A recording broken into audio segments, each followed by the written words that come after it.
Ya, kita lanjutkan kembali Inspirasi Ramadan masih dengan Profesor Zudan. Prof Zudan, ini kita akan langsung masuk ke tema bahasan kita, yaitu bekerja juga ibadah. Tapi sebelum kita masuk ke itu, mungkin bisa diceritakan juga bagaimana aktivitas work from home dari Prof Zudan, karena kalau kita tahu Prof Zudan ini kan bukan hanya sebagai Ketua Dewan Pengurus Korpri, tapi juga masih menjabat Dirjen Dukcapil dari Kemendagri ya Prof ya? Ya, nah, dan ini kita sekarang yang budayakan satu tradisi. Ya, karena yang selama ini kita bekerja harus bertatap muka, bekerja harus selalu di kantor. Sekarang kita mengembangkan banyak hal, banyak inovasi di Dukcapil agar bisa melayani tanpa harus bertatap muka. Kita sekarang banyak dengan Vicon, video conference, ya bisa diskusi jarak jauh, pelayanan online, bahkan kita sekarang ceramah-ceramah secara online. Kita mengajar secara online, diskusi secara online. Kita sekarang sedang membangun tradisi baru, memasuki era baru di dalam bekerja. Dari tetap bekerja, tetapi bisa dari manapun. Jadi tidak harus dari satu titik. Tapi karena sekarang sedang pandemi corona, kita memfokuskan work from home. Kita bekerja dari rumah. 90% pegawai kami dari Dukcapil bekerja dari rumah. Kita bergantian masuk kantor untuk sekitar 10-15% pegawai saja. Dan alhamdulillah ini semua bisa tetap berjalan dengan baik. Apakah masalah ada? Masalah selalu ada. Karena kita masih beradaptasi dengan situasi yang baru ini. Dan ini banyak hikmahnya. Kita bisa mendorong menuju electronic government karena pandemi corona ini. Kalau belum ada pandemi corona, semua orang masih ingin datang ke kantor, pelayanan dari kantor, pelayanan semuanya di satu tempat, tidak mau menggunakan teknologi. Alhamdulillah ada hikmah tersembunyi, ada blessing in disguise, bahwa pandemi corona mempercepat Indonesia menuju electronic government. Ya, di saat-saat seperti ini justru teknologi benar-benar ambil peran begitu ya Prof ya. Jadi tadi yang namanya bekerja dimanapun bisa dilakukan, begitu artinya bekerja itu ini pandemi ini tidak menjadi halangan buat kita, apalagi sedang memasuki bulan Ramadan. Mungkin ya nggak semuanya, tapi banyak orang mengidentikannya dengan lemas dan kemudian malas-malasan, tapi ini justru tetap bekerja begitu dimanapun ya Prof. Ya, karena begini Mas, makna bekerja sendiri itu Allah sudah memberikan kepada kita itu 4 daya. Pertama daya fisik. Subhanallah. Kita diberi karunia oleh Allah Subhanahu wa taala fisik yang sempurna. Tangan, wajah, kaki, badan itu sempurna. Yang kedua, ada daya pikir. Kita diberi akal yang luar biasa untuk mengingat, untuk berpikir, untuk memprediksi. Dan diberi kalbu untuk mengekspresikan keindahan, mengekspresikan kebahagiaan, mengekspresikan segala sesuatu yang mencerminkan suasana hati kita.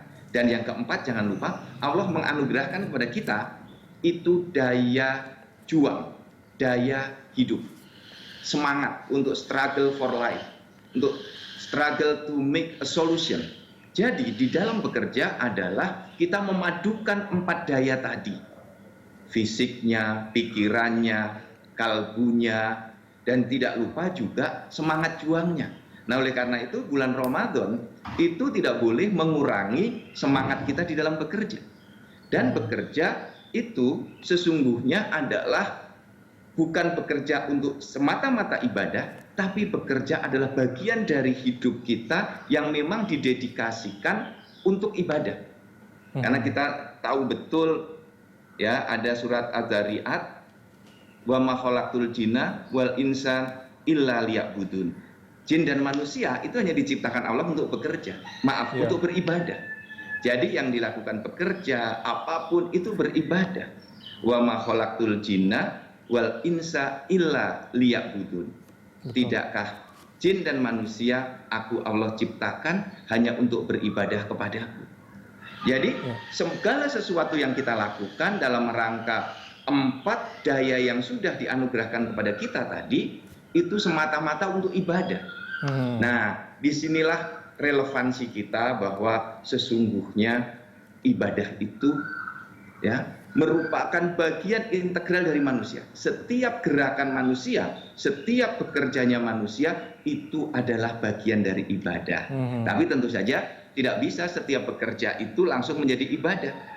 Karena harus ada syarat-syaratnya, Mas Dudi. Ya, Pertama, Prof Zudan, mungkin ini terakhir bisa kasih pesan mungkin ya bagaimana kemudian Ramadan ini kita bisa tetap produktif sambil menyeimbangkan pekerjaan dengan ibadah, seperti apa, Prof?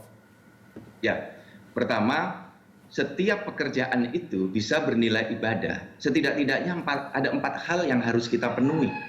Pertama, niat. Innama a'malu bil niyat. Niati dulu ibadah itu sebagai upaya untuk mendekatkan diri kepada Allah. Upaya untuk takorub. Takorub itu dari kata koroba. Kalau kita mendengar kata berkorban, itu sesungguhnya dari kata takorub, koroba. Mendekatkan diri kepada Allah.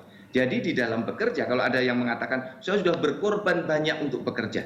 Sesungguhnya dia sedang mengatakan, kalau dia paham, saya sedang mendekatkan diri kepada Allah. Dan di balik itu semua adalah ungkapan rasa syukur. Ya. Apalagi sebagai ASN. ASN adalah motor penggerak negara. Harus bersyukur betul. Jadi bekerja adalah ungkapan rasa syukur. Yang kedua, harus dijalani pekerjaan itu, dipilih pekerjaan itu yang halal dan baik. Ya, pilihlah pekerjaan-pekerjaan yang penuh kebaikan. Kita bisa tahu. Ya, Prof. Baik, gitu ya, Prof. Sayang sekali waktu kita agak terbatas, Prof ya. Tapi kita sudah mendapatkan sekali tadi inspirasi dari Prof Zudan, begitu ya. Tadi masukan-masukan dan kemudian pengalaman-pengalaman terkait dengan bekerja juga ibadah. Terima kasih, Prof Zudan, atas waktunya. Assalamualaikum, Prof.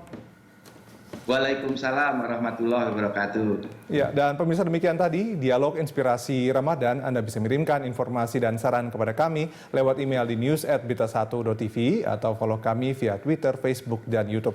Terima kasih atas kebersamaan Anda. Tetap jaga jarak, jangan mudik, dan pakai masker.